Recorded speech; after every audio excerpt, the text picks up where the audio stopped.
माता रानी के भक्तों को जय माता की। आज का वीडियो माताओं के लिए, बहनों के लिए, बेटियों के लिए है।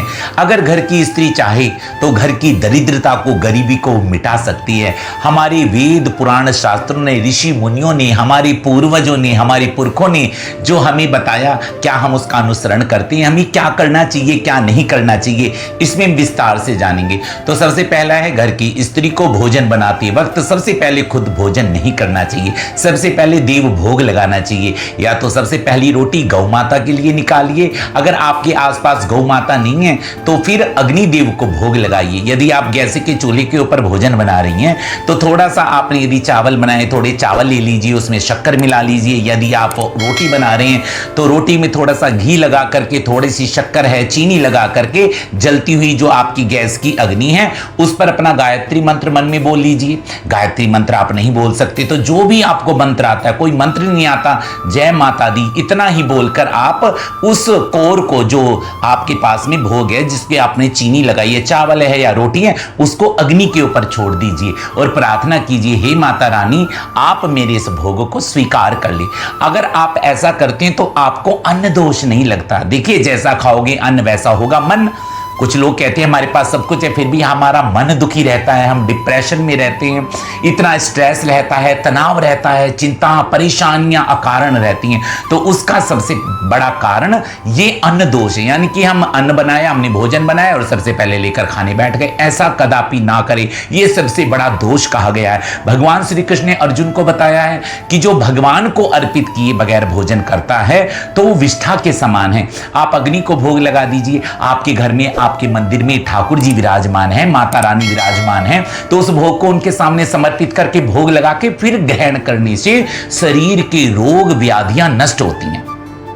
जब आपके शरीर के रोग नष्ट होंगे तो आपका पैसा बचेगा। उस पैसे से आप साड़ियां, गहने, फल, सुंदर खाने के पकवान ले सकते हैं। इसलिए सर्वप्रथम इस बात का ध्यान रखें। दूसरी बात है कि रसोई घर में कभी भी दवाई नहीं रखनी चाहिए। कुछ लोग दवाई के डब्बे ही रसोई घर में रख लेते हैं और फिर रसोई घर में खड़े होकर या बैठकर दवाई खाते हैं। रसोई घर में, अपनी किचन में कभी भी दवाई ना रखें और कभी भी रसोई में बैठकर या खड़े होकर कभी भी दवाई को नहीं खाना चाहिए।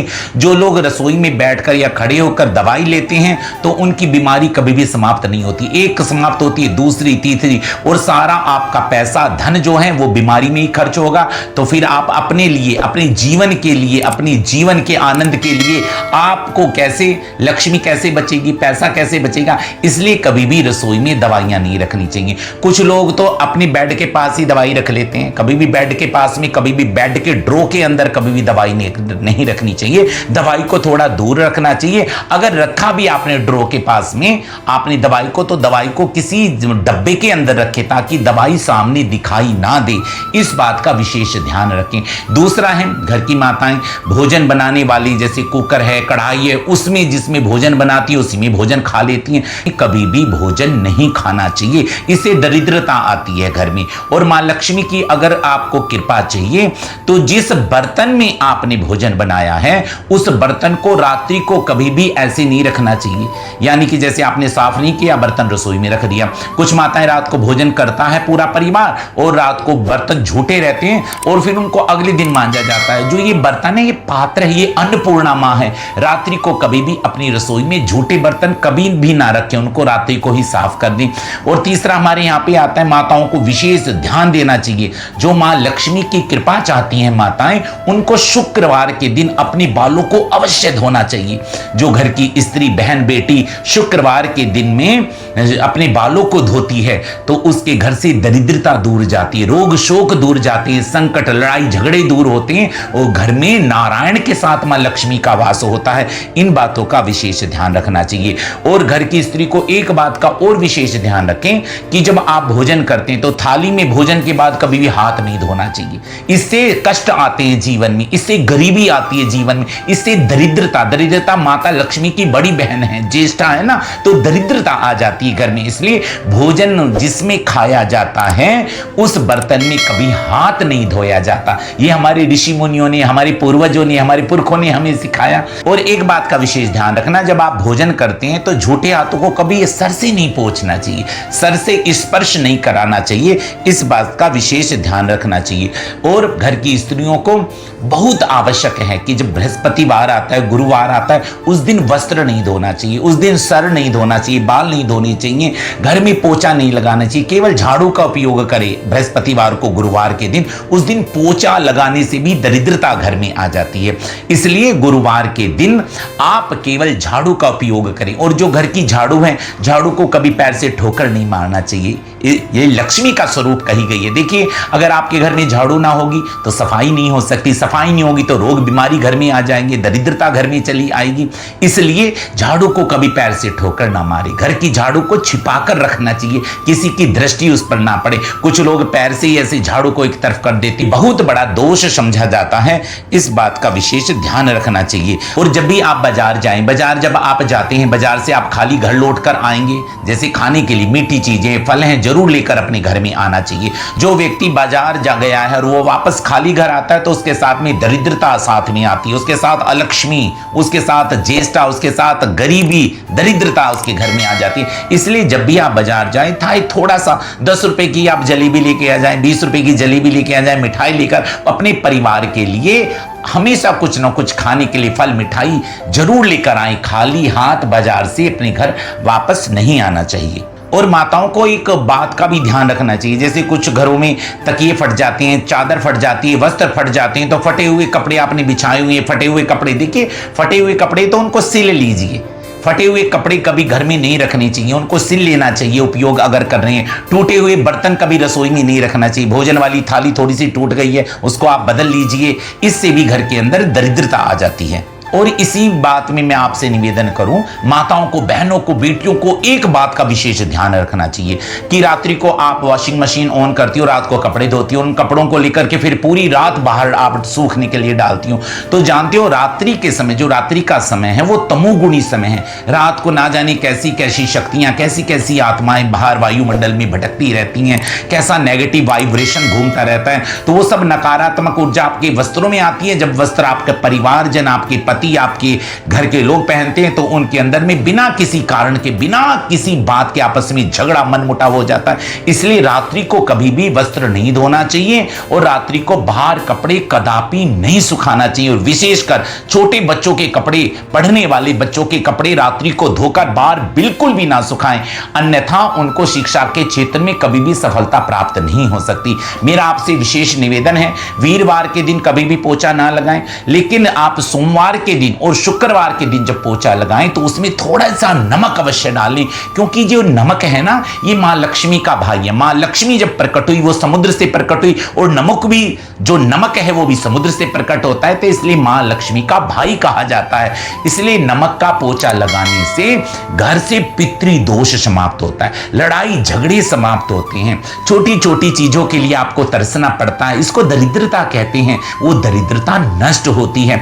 इसलिए जब नया मौसम आता है, नए मौसम में कोई फल आता है तो सबसे पहले कन्या को देना चाहिए, बहन को देना चाहिए, बेटी को देना चाहिए, बुआ के घर देना चाहिए। हमारे जो बुजुर्ग होते थे वो ऐसे ही करते थे कि भाई घर के अंदर में गाय ने बछड़े को या बछड़ी को जन्म दिया है तो सबसे पहले थोड़े समय के बाद, सूतक के बाद, 11 दिन के बाद में सबसे पहला दूध चाहो भाई मंदिर में दान करके आओ, बेटी को दे के आओ, बहन को दो, कन्याओं को दे दो, कन्या पूजन कर दो। तो ऐसा करते थे, जब भी कोई नया फल आता था बहन को, बेटी को दो, भगवान के मंदिर में चढ़ा के आओ। ऐसा करने से घर के सभी कार्यों में बरकत होती थी, तरक्की मिलती थी, समृद्धि। हमारे जो पूर्वज थे, हमारे जो पुरखे थे, दादी नानी जो हमें सिखाती थी, वो बेवकूफ नहीं थे, उसके पीछे बहुत बड़ा रहस्य छुपा हुआ था।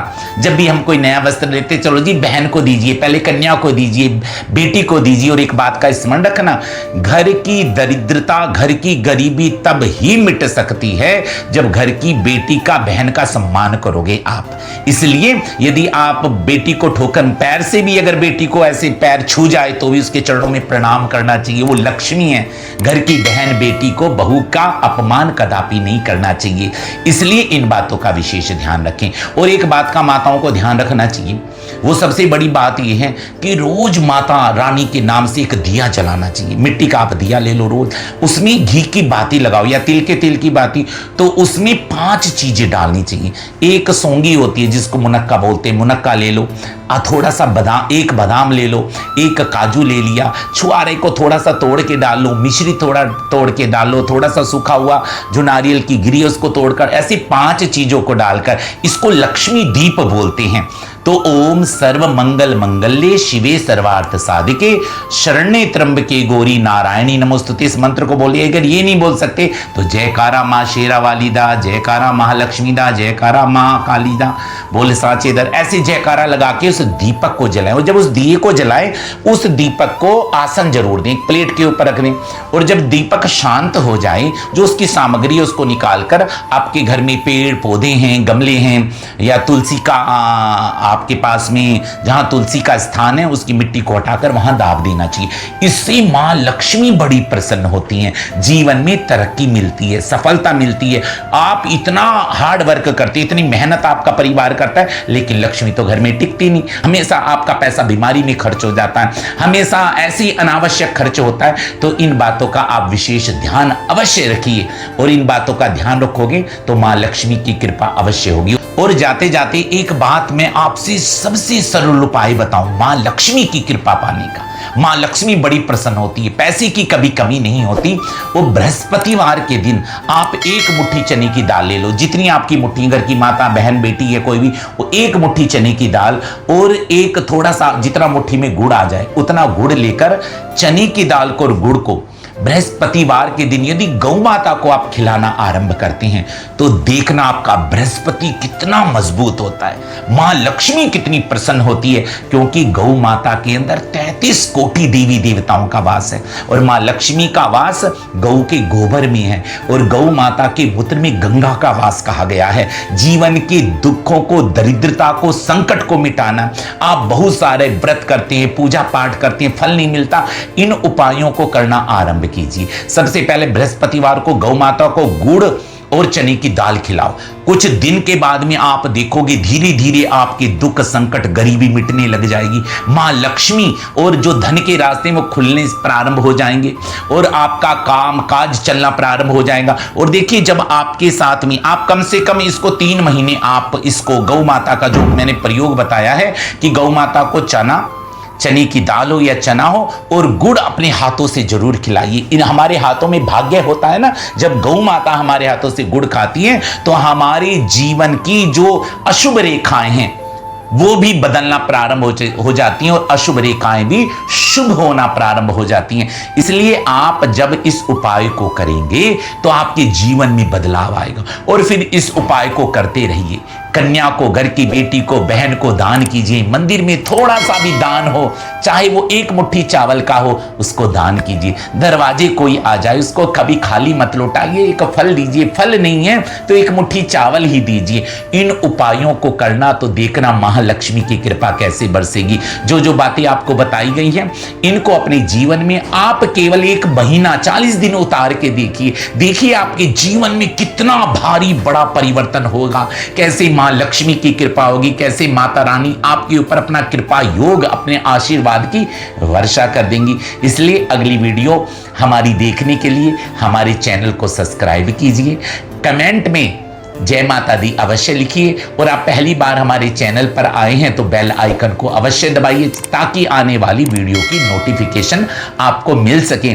आपको ये समस्त जानकारी अच्छी लगी है जो हमारे वेद पुराण शास्त्रों ने, हमारे पूर्वजों ने, दादी नानी ने हमें सिखाया है, तो इस जानकारी को जिनको आप बहुत प्यार करते हो, अपनी बहनों को, बेटियों को, मौसियों को, चाचियों को, ताइयों को, अपनी बुआ जी को अवश्य इस वीडियो को शेयर कीजिए। जय माता दी।